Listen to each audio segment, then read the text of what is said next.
Oh, hey Chaz. Oh, hey Chaz. Hey, look who it is. Hey guys. What's happening? You mean at Watching VMA's Productions?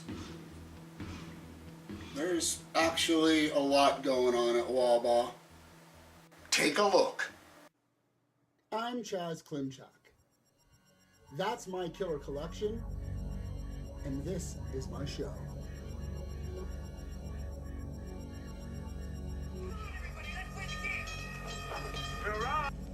It is soon established that the popular kids place bets on who will and won't attempt to jump the local drawbridge as it rises. Through atmosphere and competent direction, it is established that this game plays a role in the trauma that sparks the series of murders taking place at Crawford Academy. Here lies both HBTM's strength and weakness. While the atmosphere, acting, and photography keep this film from being a total bomb, the nature of this film's narrative makes it excruciatingly long for a slasher film. The Prowler takes place in a sleepy Jersey seaside town, the type where red herrings are abundant and innocent young women are plenty as well. These magic words are the incantation that summoned the perpetrator of the original crime to return for a slashing spree. And he certainly does. The Prowler is like a desperate mix of Halloween and Friday the 13th. It uses all of the subgenre conventions, plays like a whodunit, which is also attributed to the Italian giallo subgenre, has a small town setting, uses the classic Cundy blues, and amps up the gore.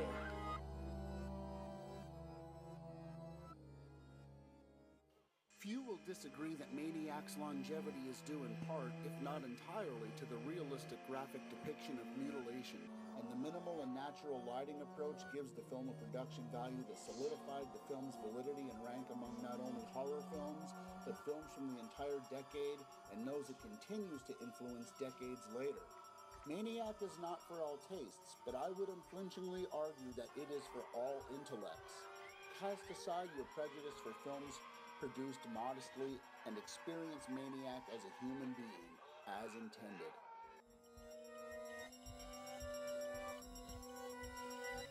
Curtains may be a product of the post-Halloween slasher craze, but it contains virtually none of the established subgenre roles.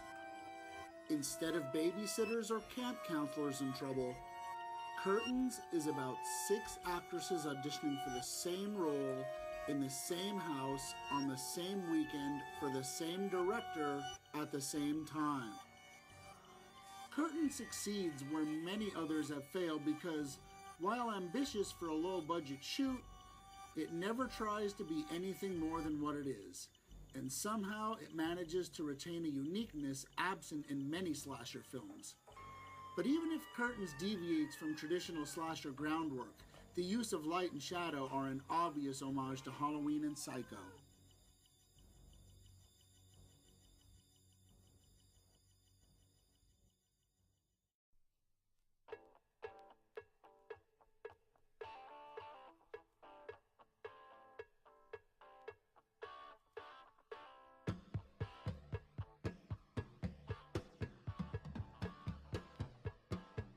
I heard you guys talking about the get-rich-quick schemes, and I think I got myself a doozy.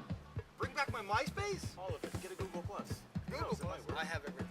There's like 47 rows. I know, I gotta get working. Yeah, I see that. What the hell? Oh, I'm so sick of your girl.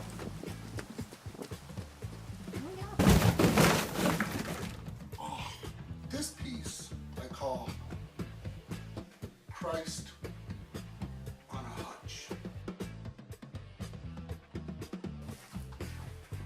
Awesome.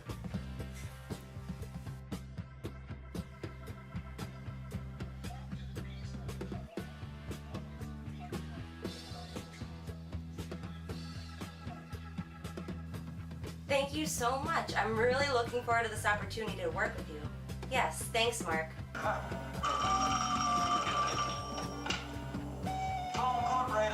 I know what you're up to! Ah! box a tree? You're fired. Videos. I'll show them a video. Plumbing video. I'll make the plumbing video. Cover a hole so methane gas does not leak. This is perfect.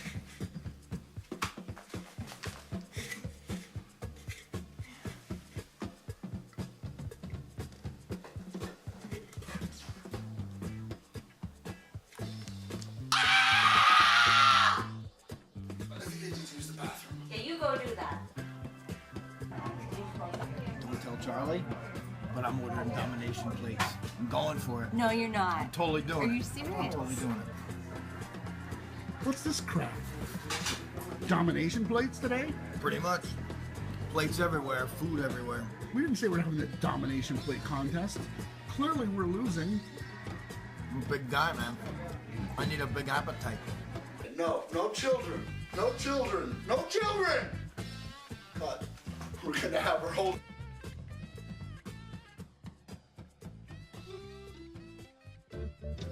So don't miss what's new on Wawa. Check out what's old from Ground Floor East Coast Studios. And get ready for what's coming from Lazy Cat Entertainment. My name's Chaz. This is my life. It's probably a good life. Every morning I wake up not knowing exactly how my day is going to be. Because of this, most people don't consider me a working class citizen. They call me lazy. I know this because when I read the paper, it's clear to me that people who don't work in what is considered to be a traditional trade may as well just be, as they say, flipping burgers. When I look at myself, I try and convince myself that I'm doing something meaningful with my life. I make my living at what I consider my dream job. I talk about horror movies on the internet, and I'm pretty good.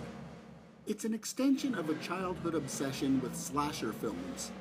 Obsessions can be healthy when they fulfill you, unlike the time I decided to make my spare room nautical themed.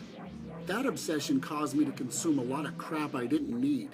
It's like I'm living in a bad sci-fi anthology series. Produce, consume. Produce, consume. And then I realize I sort of am trapped in a real-life version of a bad sci-fi anthology, because every morning when I step outside, I realize I'm surrounded by crazy people.